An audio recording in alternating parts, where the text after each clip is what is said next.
Hey, good evening, Galleon. This is Mayor Tom O'Leary, back on another Monday night. I suppose after that long holiday weekend, it seems like it was less than a week ago that we were here. Also seems like it was less than not too long ago that we had snow on the ground.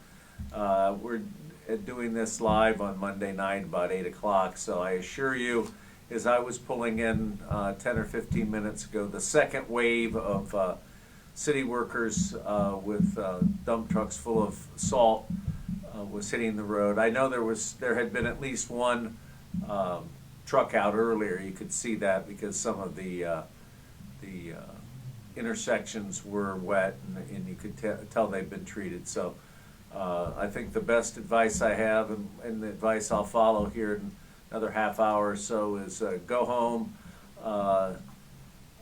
If you have a fireplace, throw a log on the fire, and hopefully that'll enable our crews to get ahead of the game out there as far as ice and snow. So anyways, a week, what a change a week makes in weather in terms of the service switchover. We'll finish up on leaves as this kind of comes and goes, but we're really getting to that point where we'll be focusing almost exclusively on pothole patching between ice and snow removal. So here we go again, and I trust that as many people as possible who are listening or having contact with us tonight or throughout the week, that you've been able to dodge the COVID. It's been called all kinds of things, personified in 100 different ways, and I don't know what to say other than those people who've been doing things safely keep on doing that, and I wish I had some sort of crystal ball or actually some sort of wisdom in terms of how the vaccine will roll out and those sorts of things. I don't. One thing I do have a crystal ball on, and actually could have predicted this last Monday when we were here, was that we'd have a new city auditor, and that city auditor would be Gail Baldinger. And so I think the simplest explanation is you look for somebody who has experience in city government. Gail has had that. Somebody who has a career in serving Galleon. Gail certainly has that as a firefighter.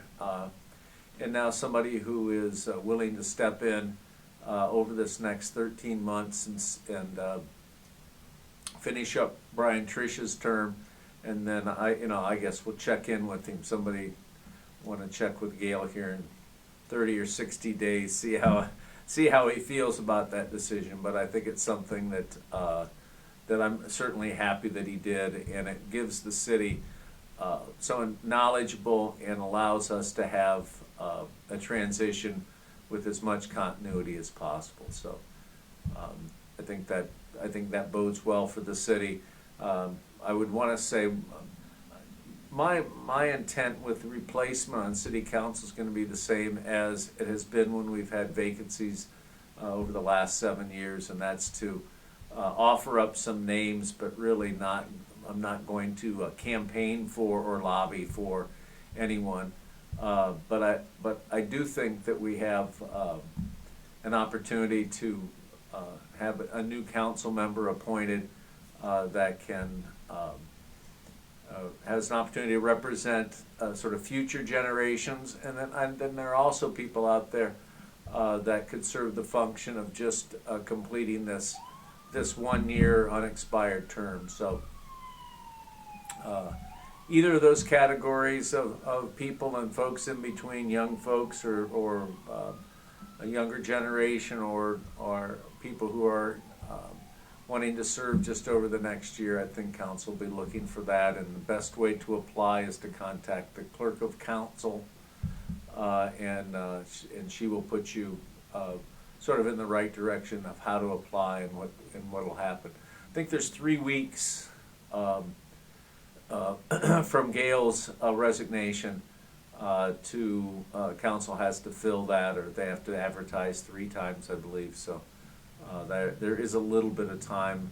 I don't expect that to cause any problem in getting legislation passed between now and the end of the year, early next year when the appointment's made. So um, I was hoping that Gail would take that position or agree to serve when we talked last Monday, and was happy to have that confirmed on Tuesday. And we had a council meeting last week, got some important things done, and then moved into the Thanksgiving holiday with that transition. So I think that's all real positive stuff. Something that's on the offing, and in many circumstances I wouldn't bring this up, but because it had been out on Facebook and it caught our attention in the office, and led to our building inspector setting up a meeting with the property owners and the organization that's interested in coming to Galion and opening up a maternity home facility. The Boyd House, if you will, for many people that's how they know it. Some generations of Galion know it as the Monk's House, but neither one. That former home is being looked at and being remodeled with the intent of having a small maternity home, small in terms of no more than 3 residents, and there'll be a house parent that parent that would be there serving as kind of a counselor and supervisor of the facility. The organization is Richland Pregnancy Services, and so I think for me it's new to Mayor Tom O'Leary. It's, I think, somewhat new to Galion, and so I think our goal here at City Hall is to understand the project better over the next several months. Their plan is not to open, as I understand it, until 22. So next year will be a year of building their program, coming up with the kinds of profiling, to be a negative way to say it, but which types of women in need of maternity home or maternity services they want to serve. I think that breaks down into adults or juveniles and what mix of that. But I think it's something that at first folks may recoil away from and think negatively in terms of a group home. After I spoke with the people who are behind it and the owners of the building, I quickly became an enthusiastic supporter.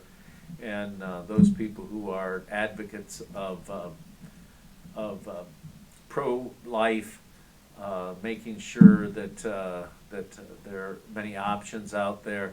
I think this is a service that will enable people who want to support women who want to have children, that's there as an option, and kind of excited about what will happen. And I think the other personal role that I'll play, without getting into too much quicksand or hot water or something, my role is to get other pro-life people that I know in touch with this organization and try to build some local connections with the Galion area.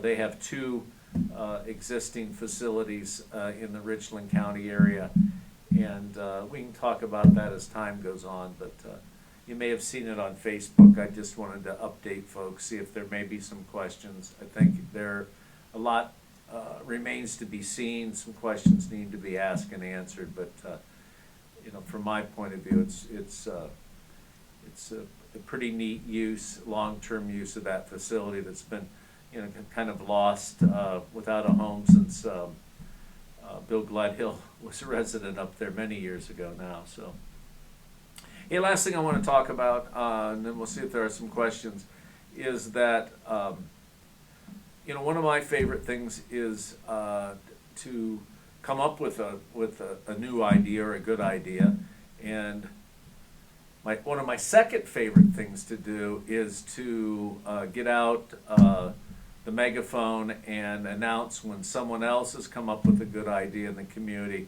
And so really I want to do that.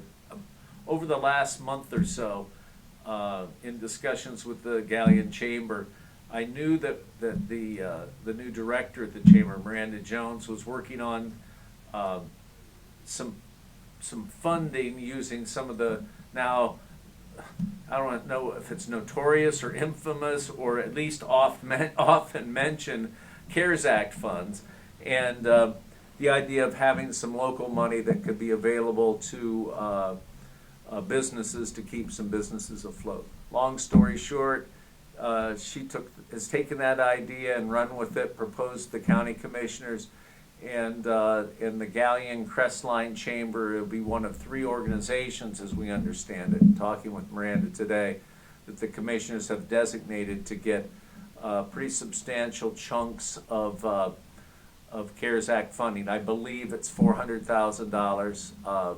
I'm not, what's that called, jumping the shark. I'm not rushing out ahead of the parade to do anything but get the word out as quickly as possible. What I understand is Miranda and her staff will be working this week, kind of come up with the process. From the little bit more that we understand is that a couple of the chamber board members will review whatever applications are developed. My hope is it's a simple application that can be simply reviewed, and it can be that shot in the arm, that infusion of cash into some of the local businesses. I know when we've been talking about that over the last couple of weeks, the chamber saw, as well as I guess in the mayor's office, a common conversation that we've had, is that a lot of the single proprietorships, too small for the PPP and not quite right for SBA programs, that there's a niche that they're going to try to fill here, single proprietorships, small businesses. You know, the chamber is always has an eye on and puts a lot of effort into the uptown area, and so at the end of the next 3 weeks, when this money has to be delivered to the businesses, that you'll see a number of the uptown businesses that will qualify, given the rules, the parameters, if you will, of this chamber. County commissioner funded, chamber operated program, and so you can't say anything other than great job, great idea, and really encourage businesses to take full advantage of that. It's and I'll stop and we'll see if there's some questions. I continue to been frustrated. Today is the last day of the utility rebate program. I don't have final numbers, but they're quite honestly thousands of accounts less than we expected. So over the next day or two, my guess is we'll do a combination of things. We may extend or have a liberal kind of extended filing deadline, maybe, on allowing accounts that are eligible or accounts that haven't applied to try to get that $100 credit. And then we'll be switching over, perhaps working in conjunction with the chamber program.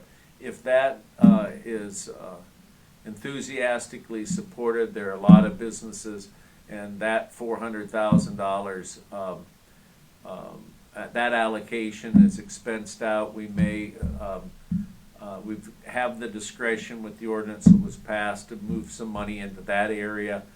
And then over the next day or two, the last thing that I had mentioned a week ago is to hook up or connect up with nonprofits that are in the COVID relief food business and try to push some money out into that area. So we're trying to do everything we can to hit the needed targets, the areas in the community that are hurting, and so we'll continue to do that. But in summary, Miranda came up with a great idea, got the commissioners to be supportive of it, and every business that's aching or limping along really needs to get in touch. I'd suggest looking at the Chamber of Commerce Facebook page. I also think we're going to link up with them through the city's Facebook page. So if you're, if you want to check it out tomorrow or wait for a couple of days, I believe they're going to develop the program this week and then have applications open a week from today, if I'm not mistaken. Whatever the hell day that is, the 7th or 8th, something like that. So, all right, that's what I've got. There's a few things, but I hope that updates people, and we'll see if we've got some questions. Yes, first question I had tonight came from Jim. He said a lot of nearby cities have a program called a downtown outdoor refreshment area, Yeah. also called a DORA. Is there any chance that Galleon implements such a program anytime in the future? Yeah, I think there's a good chance that we would implement that. I think as I understand that, it'll probably need from city government's point of view, some support and leadership, from, City Hall, from the mayor's office, from the police department. It's also gonna need, I believe, some authorization from council, so we're gonna have to, get organized in that way. I think, although Jim's not asking that question, the answer to Jim's question is, yeah, I think that's a possibility. I do, however, think that we've got a gap or a missing link in the chain of trying to, promote the uptown area. And, one of the things that I try to encourage some participation in is seeing whether or not, some sort of uptown staffing, some uptown manager, someone that can help, property owners coordinate with potential merchants and really put together the 4 or 5 or 3 or 4 businesses if you need to have one of those outdoor entertainment, outdoor. Refreshment area? Yeah, and we'll see how far that goes. I mean, I'm not sure we wanna have, I'm just speaking for myself. I think a Savannah type, red Solo cup up and down through the uptown Savannah or some of the southern cities, I'm not sure how that would fly on a regular basis. But certainly exploring what's in the law if council wants to do that. Not against it, but you're gonna have somebody coordinate it and somebody promote it. Okay, anything other than Jim's question? That is the only question I have so far. If anybody has anything, please submit it now.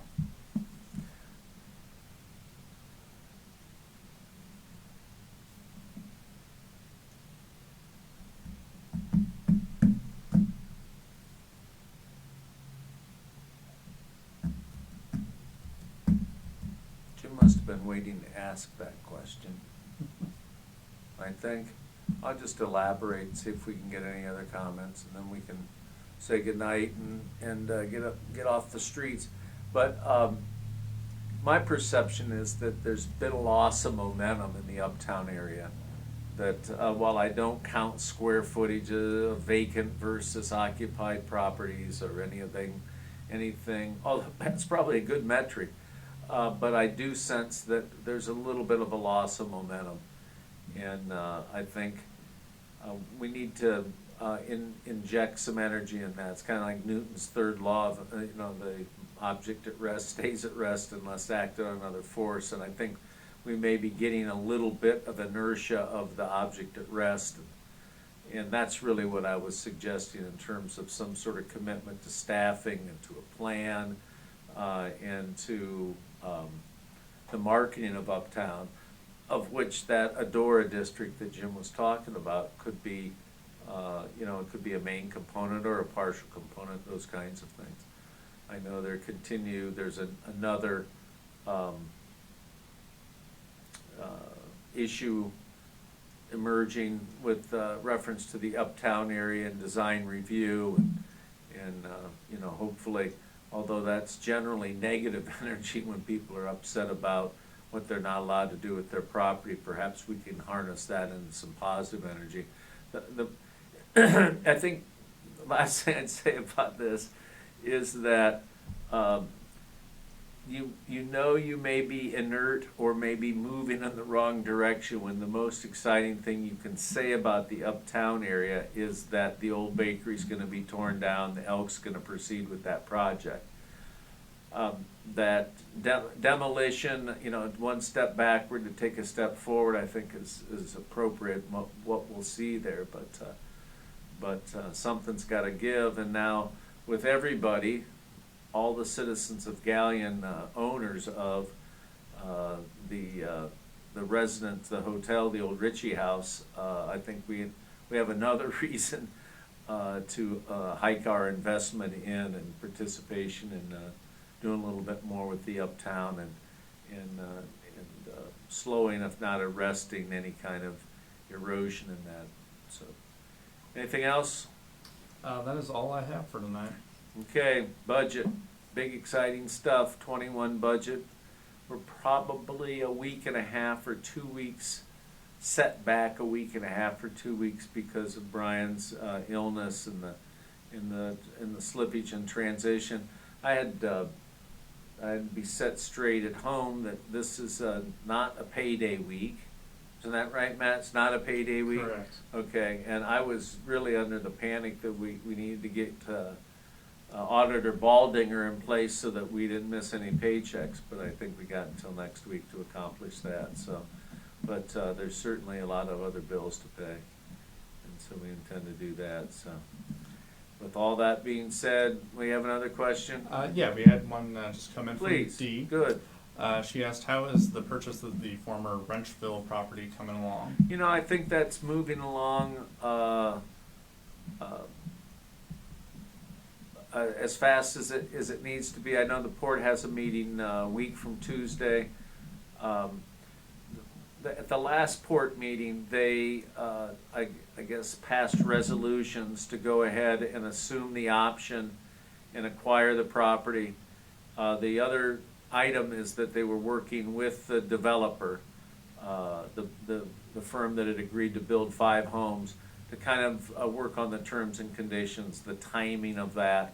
You know, certainly I think everybody is at least somewhat aware of the need for, or excuse me, not the need for, but the increase in building material costs. And so things moving ahead pretty well. I think people in the Hessenhauer area would be perhaps relieved to know that the plan is to have the lots on Winchester developed first, and at a more of an organized and this is going to be a subdivision back there, so there'll need to be a subdivision plan developed, and any sort of zoning changes that may need to be discussed would have a chance to do that. But short answer is, I think it's moving along. It's in the port's hands, and I think they're transacting the deal. It's a good thing. It's a good thing. We hopefully building construction costs don't slow it down too much. But it's this, I think, the first of several new housing starts that you may see happen in the community. So I hope Dee, if I know, I don't see the names, but if it's somebody who lives back in Hessenhauer, I think the more involvement they have and the more they're tuned into the Port Authority and the members, relate their desires and concerns, I think that'll allow for a smoother development and a lot of goodwill achieved out of that development. So, Thanks, what Mayor. else we got? Yep, a couple more questions came Good. in here. Next one came from Matthew. Will the city remove snow at the hotel? No, I mean on the street going into it, yeah, not at the hotel. Yeah, that is a public street. So yeah, Carter Drive, as I recall. No, that's not Carter Drive. What is Keller. that? Keller Drive. Excuse me, Keller Drive. My bad. Okay. Uh-huh. And then Jim had a follow-up question Yeah. on the 2021 budget. Are there any large projects or purchases planned? You know, it kind of, I don't know, I don't want to be difficult. I think what you'll see are a couple of projects in what you might call new initiatives. One project will be, I think, the finalization of the renovation of the depot. We're real hopeful that the area transportation entity, SCAT, will receive a federal state grant to help renovate the first floor of the depot, and that's where they'll headquarter their Crawford County operation. Give us a couple things. They'll give us some buses that will start here in Gallion rather than having to go from Bucyrus to Gallion or to Crestline. It's a good thing, and it'll also provide a tenant that's in an odd, in kind of an interesting connection, transportation oriented. The second floor then, my expectation is council will include funding for the renovation of the second floor, that we hope to do a couple of things with. One, have train viewing in a couple of the common spaces, and then also have sort of an office sharing concept where we incubate small service businesses, perhaps some social service providers that are headquartered in Bucyrus can have office hours here a couple days a week. So I think that's one big project. Another project that we're going to have to work on the timing, it may pop up real fast, and in terms of council's awareness, is any public infrastructure that would be necessary if the Port Authority and council and the Freeze Foundation all can get aligned on constructing the often discussed and long planned Freeze Event Center. So those would be two major projects. The biggest one that's a certainty is the widening of Portland Way. And that, depending on what all costs you include, is a $5 million plus project that'll start with the widening of Portland Way from Arby's or Carter Drive, I was right a minute ago, and all the way out to Brant Road, creating a center turn lane and some drainage improvements there. So those projects are for certain major projects next year. I don't think at this point we know if there's going to be any type of renovations necessary in the Central Hotel, but we are going to take over ownership, and oftentimes there's some surprises there. So, gee, Matt, can you think of anything else? The other stuff is water and sewer improvements, which are necessary, but they're not the kind of things that people would notice unless we don't get them repaired and something breaks, and then people will notice for sure. But I think those are really the major projects. Trying to get the depot finished, the Portland Way project, and then a decision about whether or not infrastructure funded in one of two or three different ways. The infrastructure necessary to have roadway access, water, sewer, and electric back to the Freeze Center out there at Brant, just north of Brant Road and 598. So those are probably the biggest projects. I think we always do one stormwater project a year. Kind of going through the list of, I know the line department is itching to get a new bucket truck, and they're probably 3 or 4 years overdue, so that means the cheap mayor will relent, and we'll probably see something going on there. Other than that, I don't see a whole lot of major equipment purchases. So we've got a couple, 3 capital projects on the books ready to roll, and then a limited amount of equipment. So, Okay, thank you. does that cover it? Yep, that is all I had for tonight. Yeah, I just ask everyone to be safe, stay in if you're in, and allow our guys to do their ice and snow safety stuff. Good luck all the parents that are out there, grandparents who become parents.